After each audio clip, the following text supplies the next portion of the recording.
We live in this moment that has so many critical questions and so much fragmentation.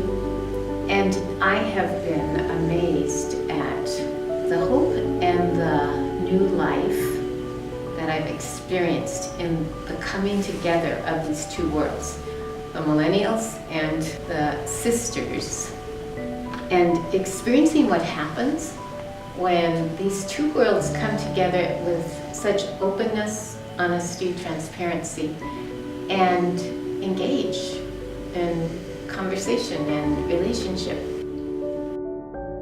The electricity that goes on, the discovery, and the appreciation of life just makes me think that there's a beyond here.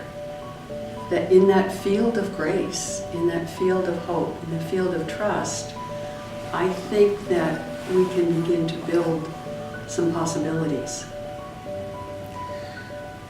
I think we're pioneering something here that the world desperately needs. Two groups that you would think are totally opposite, nuns and millennials, coming together and having the most beautiful, candid, soul-bearing, life-altering conversations, and helping see each other through this interesting time in our society, I think is that light that can help inspire other communities around us to try to begin to talk to each other again.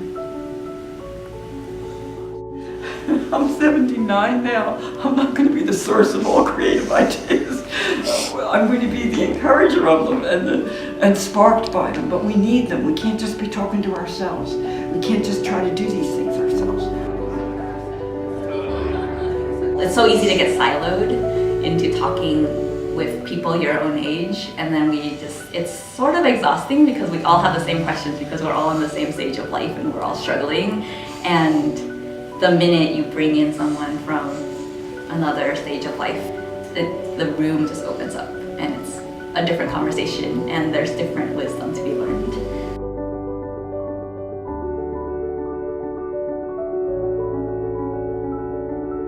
We need partners and we need the fresh newness that the young bring to it, and their fierceness. And together we'll collaborate in ways that will further the mission, which is more important than what any one of us does ourselves. It's how do we make that impact in our world.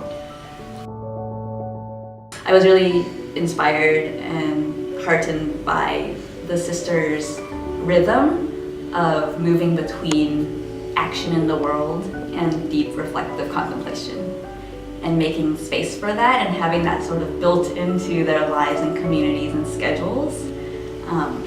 Just felt so refreshing to me. And I think a lot of people my age are really looking for that and searching for ways we can carve out space in our lives for that reflection. I have experienced how stretched I have been by seeing things with new eyes, through their eyes and through their hopes and their dreams. And their dreams and their challenges as well as invitations have awakened in me, and I think others, a new way of seeing our life as women religious, looking at our resources, exploring how do we pass this on in a new way. And I believe we've been living in pretty focused, maybe somewhat isolated worlds.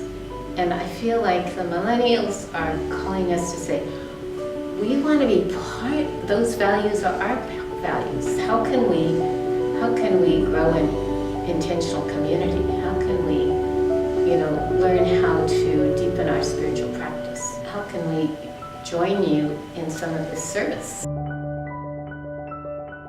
We can work together across generations to create spaces of finding each other, seeing each other, supporting each other, and building the communities that'll help each of us and our neighborhoods and communities and the world through this transition moment that we're in.